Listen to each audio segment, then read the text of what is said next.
All right, so last video we were talking about some examples of the kinematic equations, and I recommended you go away and watch this video first because it's quite remarkable that when things fall, if there's no wind affecting them, so no air resistance, for example, this video that you hopefully have watched, which has a feather and a bowling ball dropping together, things on Earth fall at exactly the same rate. And by that I mean they have exactly the same acceleration. So that is just a feature of the gravity of the planet that you are on. So on the Earth, what that means is that all things fall, again, if we take any air resistance out of the picture, which will slow things down, but if all things fall, they will all fall with the same acceleration that has magnitude of a special constant called little g.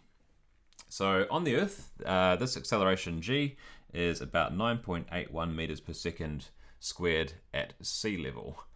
So it's not this constant. We've got to be a little bit careful with it because as you go higher up, you are escaping some of Earth's gravity, and so this number actually gets a bit lower the higher you go. So if you went to a different planet, then that number g would be completely different. It essentially depends on the mass of the planet, how much mass it has, and how close to the planet you are, and that will tell you what that little constant is. But then the nice thing is, it means if I drop two things, that is just going to have a constant acceleration downwards of 9.8-ish meters per second squared, which for us means that the kinematic equations can be used to solve these kinds of problems. If we're using sort of a back of an envelope calculation to try and figure something out approximately, it's pretty common to use g equals 10 just because it makes your calculations nice, because odds are if we're using this free fall equation, we're kind of ignoring some other effects like air resistance anyway, and so having a constant with 3 decimal places of accuracy is probably misrepresenting what we're trying to achieve with our equation. Okay, so when we have this situation and we're referring to free fall, that is what we mean. Free fall is when something is falling and we're assuming that the only force acting on it is gravity, so that it's accelerating at that 9.81 meters per second squared. Just for reference, if we're giving you a test question using g, we'll tell you which value of g to use in case you're worried about that. All right, so let's do an example of a free fall problem. I accidentally drop a marble off the top of a 30-meter building, accidentally. So let's see what this looks like. Let's draw ourselves a building. Okay, so here's our building. It is 30 meters tall. And we are dropping a marble. Which color marble will it be? A blue one. Off the edge of the building, straight down. We've got two questions. How long will it take to hit the ground? And at what speed will it be traveling when it hits? Now, the one thing we just need to be a little bit careful of when we are solving these free fall problems is we have to set up our axes and then be consistent with our velocities and accelerations. Because remember, velocities and accelerations are vectors. So they have a plus or a minus depending on whether they're aligned with the positive direction or not. So you've kind of got two choices of where your number system should be. So one option is to say I'm going to have my x going upwards, and you could even choose where 0 is. I could say that 0 is here, and I'm going to start at 30. Okay, so in this coordinate system, my x is going upwards, and so that would mean that my acceleration is going to be negative because my acceleration vector we know is downwards. Okay, so far so good. So let's just see if we can solve this first question. How long will it take our marble to hit the ground? In fact, let's just make this problem a bit more interesting. Instead of dropping it off the top of the building, let's throw our marble upwards because we're going to illustrate another point as well here. So change the question slightly. I think we can also remove accidentally for sure, a marble off the top of the 30-meter building directly, and let's just go directly up with a speed. How fast do we reckon we can throw a marble? I reckon we'll have a speed of 10 meters a second. So we're throwing it pretty hard. 10 meters per second. Okay, there we go. We haven't dropped it. We've maybe representing the situation a bit more accurately. We've deliberately thrown our marble straight up in the air, and then it is going to be falling down again. And it's still going to hit the ground because it's gone off the edge of the building, and etc. etc. Right, so that means we're starting our marble here. It's going upwards with an initial velocity of 10 meters a second. And we want to know how long it's going to take to hit the ground. So it's going to go up, come down again, and it will hit the ground. Okay, so we know that our initial velocity is like that. Our acceleration is going to be constant downwards at 9.8, or let's just make it 10 meters per second as well, squared. Okay, so now we can use our kinematic equations. So the first question, remember, is what do we know? Let's just put our information down here this time. We've also made the choice that our coordinate system is pointing upwards. If we chose our coordinates to maybe another equally valid choice would be to have our 0 point being here and then have positive numbers be going downwards.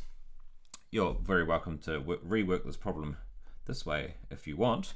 You just had to be careful to make all the signs of everything correct, but you'll get the same answer. It doesn't, remember, we can choose our coordinate system. We just need to make sure all of our values are consistent in it. Okay, so how long will it, what do we know? We know initial velocity is 10 meters per second. Now, is that positive or negative? Well, our initial velocity is upwards. Our coordinate system we're using, let's just get rid of the orange one just so we don't confuse ourselves. Our coordinate system we're using is also upwards. So our initial velocity is plus 10 meters per second, lined up with our positive x direction. Final velocity, we don't know that. How long will it hit the ground? We want delta t, that means. We know the acceleration. Okay, so our acceleration, because our coordinate system is upwards and our acceleration is downwards, it's going to be negative, and it's going to be negative g. G was that special constant of 9.8. We're just going to use negative 10 meters per second squared. So additional information, we'll also say use g equals 10 meters per second squared, just for the sake of making the problem a little bit cleaner. Okay, we don't know anything about the final velocity. In fact, that's what we have to find in our second question. But we do know the change in position. So delta x is going to be, well, let's think about it. Final position is going to be 0. Initial position is going to be 30. So my change in position is going to be minus 30 meters because I've gone downwards. And for question 1, we want to find delta t. Okay, so we've got this problem once again of identifying which kinematic equation to use. We want the one that relates vi, a, delta x, and t, and that is this equation here. But we want to find out what delta t is. Okay, so first time we've had to deal with a quadratic, and this time we can't actually avoid it. So delta x is equal to vi delta t plus 1/2 a delta t squared is the equation that we're going to use, because it relates those four things. Okay, now we want to find delta t. Now, when you've got a quadratic, you cannot easily rearrange it for delta t equals something. That's the first point I want to say. So my recommendation, and you, depending on your experience level with working with quadratics, you may have slightly different approaches to this, but what I'm going to recommend you do, just rearrange your equation so that everything is on one side. So that means I'm going to basically subtract delta x off both sides so that we have something equals 0. So I'm just shuffling it so that all the terms are on one side, and I'll write them with the t squared term first. So that would be the same as 1/2 a delta t squared plus vi delta t. Then I'll write the delta t term next, and then I'll write the term that doesn't involve delta t last, which would be minus delta x. That will equal 0. Okay, so this is a quadratic sort of expressed in a standard form. where you have the quadratic piece with the square power, you've got the power 1 piece, so just the delta t by itself here, and then you've got the number that doesn't involve delta t here. Remember, the thing we're trying to find is delta t. And for this problem, I'm going to put my numbers in there as well, just to make it even clearer. So a is 10, negative 10. So this is going to be negative 5 delta t squared. Initial velocity is 10 plus 10 delta t minus negative 30 plus 30 equals 0. Okay, now you may know how to solve an equation like this, or you may not, but when we have a quadratic in standard form like this, and I'm just going to have a little aside up the top in a different color, when we have a quadratic that looks like ax squared, here x is just a variable, I'm not talking about positions anymore, plus bx plus c equals 0, there is a magic formula that tells you what the possible values of x are. And that is the quadratic formula that tells me that x is equal to negative b plus or minus the square root of b squared minus 4ac, all divided by 2a. It looks kind of daunting. If you've never used it before, that's okay. I'll show you how it works in a second. But essentially it tells you the two possible values of x that will make that quadratic equal 0. Whenever we have a quadratic, there are two things that can happen. There are two solutions, or the two solutions might be both the same, so I guess that's one solution, that's a third possibility. Or there could be no solutions at all, and that happens when this thing inside the square root is negative, because remember we can't take square roots of negative numbers. So we have reason to believe that this should have solutions, so let's just try and apply the quadratic formula here to find out what delta t is. So delta t is equal to, so negative b, so b is the number in front of delta t, so it's going to be negative 10 plus or minus the square root, b squared, well b is 10, so b squared is 100, minus 4 times a, which is negative 5, times c, which is 30, all divided by 2 times a, which is negative 10. So that is going to be negative 10 plus or minus the square root of, let's say 100. Now the two negative signs will combine to make a positive. So it's going to be 100 plus 20 times 30. So it's going to be 100 plus 600. It's going to be plus or minus the square root of 700, all divided by negative 10. Now what you might be wondering what that plus minus thing is. Basically we just do this twice, once with plus and once with minus, to give us our two different answers. So delta t, so we'd say that delta t equals negative 10 plus square root of 700 divided by negative 10, which would be, again I'll calculate it, negative 10 plus the square root of 700 divided by negative 10, making sure I've got a bracket around the top of my fraction when I'm doing it on the calculator, would be negative 1.65 seconds, just round it off to a couple of decimal places, or delta t would be negative 10 minus the square root of 700, all divided by negative 10. Go back and do that.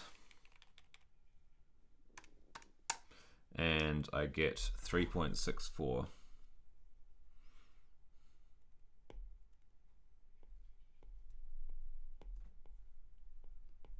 seconds. Okay.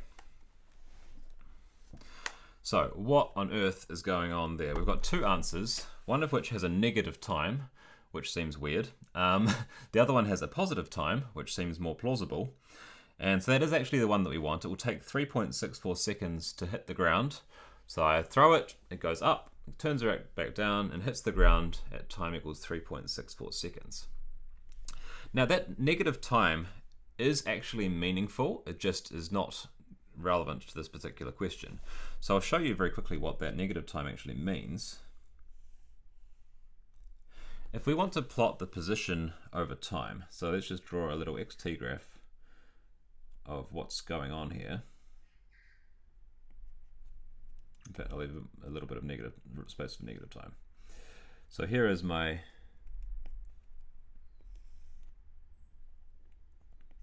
x and my t. What we saw is that essentially x started at 30, went up, and then hit the ground, and we found that time was 3.6 seconds. Why do we find the negative number as well? Well, that negative value of t that we found would be that value there, negative 1.65. So if we had imagined throwing it upwards from the ground, negative 1.65 seconds earlier, at whatever the appropriate speed is, then that thrown one from the ground would join up with the one we threw from the top of the building and come down at the same time. So it does actually have meaning. It's just kind of extending that trajectory back in the opposite direction. That's what would have happened at time, is negative 1.65. All right, so we'll just do the last one, is what speed will it be traveling at when it hits? Okay, so for question 2, it's almost the same as question 1, except the thing that we want is what speed is it traveling at when we hit the ground? And this time we want to find our final velocity. Okay, so hopefully we don't have to deal with the quadratic again, because that was a little bit special. So VF, VI, A, delta x. The equation that relates those ones together is this one here, VF squared equals VI squared plus 2A delta x. All right, so final velocity, and again we're going to get two answers for much the same reason as before, and you can have a think about what the other answer we get will be. This is also a quadratic, but because it's got VF squared only appearing once, we don't need to pull out the quadratic formula to solve it. We can just take a square root. So that means that VF by itself will be plus or minus. Remember, whenever we undo a square, we have to take plus or minus that positive square root value. VI squared plus 2A delta x. And we'll put in our numbers. Our final velocity will be plus or minus. VI squared was 10. So it's going to be 10 squared plus 2 times A. Acceleration is negative 10. Don't forget, we have to just be careful with our negative signs. Keep including them where relevant. And our delta x was negative 30. So it'll be plus or minus the square root of 100 plus 2 lots of 300. Oh look, is that 700 again? So equals plus or minus the square root of 700, which is approximately plus or minus, what is the square root of 700? 26.4. Okay, so which one should it be? Well, again, we've got a positive answer and a negative answer. We don't have a positive final velocity because positive velocities in our coordinate system are upwards.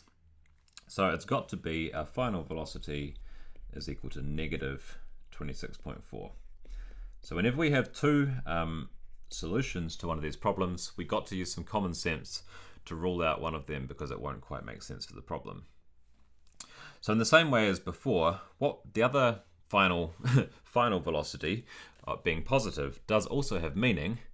That is the velocity that we would have had to throw it upwards from the ground if we're going backwards in time. So don't think too hard about that, but essentially it corresponds to that point we found with the negative time before where we threw it upwards from. So final velocity is negative 26.4 meters per second, fast enough to do a little bit of damage, I would imagine. Anyway, that's enough for today. We'll see you next time. Ka kite anō.